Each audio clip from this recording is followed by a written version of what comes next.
हमारे साथियों, आज हम लोग अपने मोबाइल सुनने के लिए यहाँ इकट्ठा हुए थे और ये प्रोग्राम पसमानदा मुस्लिम महाज ने बहुत अच्छे वक्त में और बहुत अच्छे तरीके से रखा है। इस चीज की जरूरत बहुत दिनों से चली आ रही थी कि पसमानदा के आलिम और पसमानदा एक्टिविस्ट उन सबको एक जगह बिठाया जाए।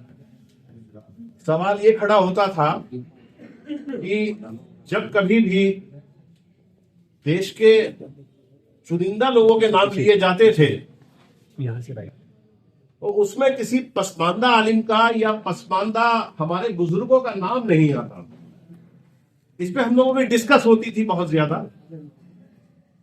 सवाल ये खड़ा होता है, क्या हमारे पसमानदा बुजुर्गों ने कुर्बानी नहीं दी है, आलिमों ने कुर्बानी नहीं दी है, या जानबूझ के इतिहास के पन्नों से उनको गायब किया गया? दो में से एक बात हो सकती है। या तो हमारे बुजुर्गों ने कुर्बानी दी ही नहीं है,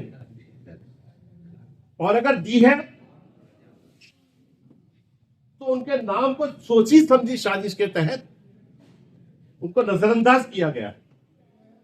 इसी बात को लेके हम लोगों ने अभी 2026 में जो हमारे बुजुर्गों ने कुर्बानियां दी हैं उन लोगों की तस्वीर लगा के, उनकी पैदाइश और उनके इंतकाल की तारीख लगा के हम लोगों ने कैलेंडर छापा है, जिससे हमारे लोगों को भी ये पता चले कि पसमानदा लोगों ने, पसमानदा बुजुर्गों ने भी बहुत बड़ी कुर्बानियां दी हैं। और ये जो उलमा बोर्ड के गठन की जो बात निकली है, तो इसके लिए मैं तो ये कहता हूं कि मैं भी एक घर बनाऊंगा तेरे घर के सामने।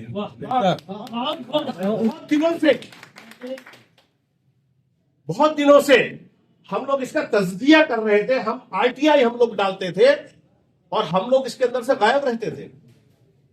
उलमा बोर्ड के अंदर, इसके अंदर आ जाइए, पर्सनल बोर्ड के अंदर जाइए, पर्सनल इनका अपना बोर्ड, इस्लाम के ठेकेदारों का, चंगेजियों का अपना बोर्ड, और इसमें हम लोगों के लिए कोई जगह नहीं है। मेरे यहाँ ऐसे ऐसे आलिम यहाँ भी बैठे हैं, इसके अलावा भी हैं जिनके सामने इनके आलिमों के बोलने की जरूरत भी नहीं होगी।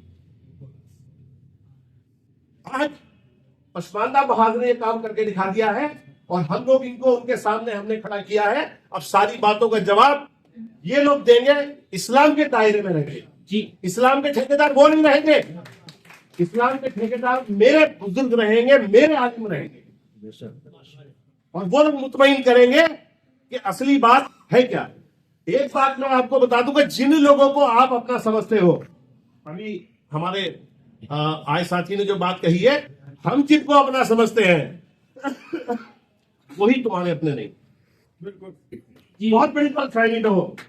अगर अजान शुरू होगी तो सबसे पहले उठ के नमाज मैं पढ़ने जाऊंगा, लेकिन मेज पे अगर बैठेंगे तो मेरे हिस्से का सामान मुझे हर हाल में चाहिए, इससे कम पे गुजारा नहीं है। एक कटरे में कुर्बानी में 7 हिस्से होते हैं, तो मेरे हिस्से की कलेजी मैं छोड़ूंगा नहीं किसी भी का, वो तो मुझे चाहिए। मेरे आलिम, जब ये आलिम घर से निकलेंगे और दूध का दूध, पानी का पानी करेंगे, तो इन लोगों की सबकी तबीयत ठीक हो जाएगी। हमारे बारे में, हमारी बिरादरियों का नाम लेके, और तुमने इस्लाम की किताबों में बकवासें लिख रखी है।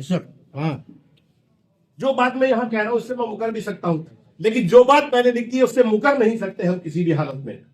आज हम किताबों को देख लीजिए, एक आलिम हुआ करते थे मुफ्ती मोहम्मद शफी उस्मानी साहब, जो दारुल उलूम देवबंद के मोहतमिम भी हुए हैं। जब उन्होंने किताब लिख गए तो नस्ब, और उसके अंदर हमारे बारे में बकवास उन्होंने लिखी, और सहारनपुर में वहां के कुरैशी उन पर छुरा लेके चढ़ गए, तो वो इंडिया छोड़कर पाकिस्तान भाग गए, वो मुफ्ती पाकिस्तान कहलाए।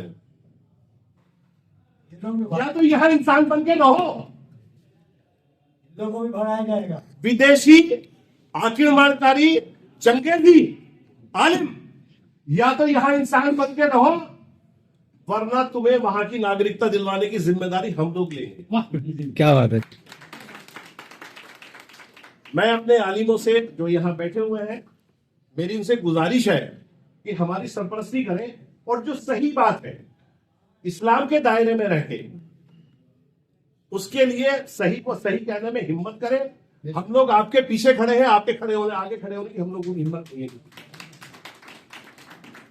आपके समाज में ऐसे ऐसे लोग हैं जो इनके हालत पे हाथ डाल के इनकी आंखें बाहर निकाल लेंगे।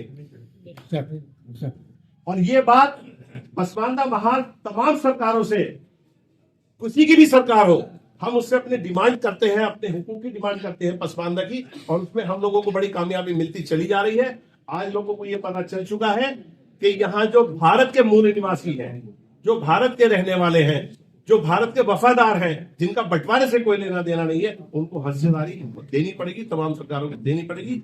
जय भारत, जय भारत।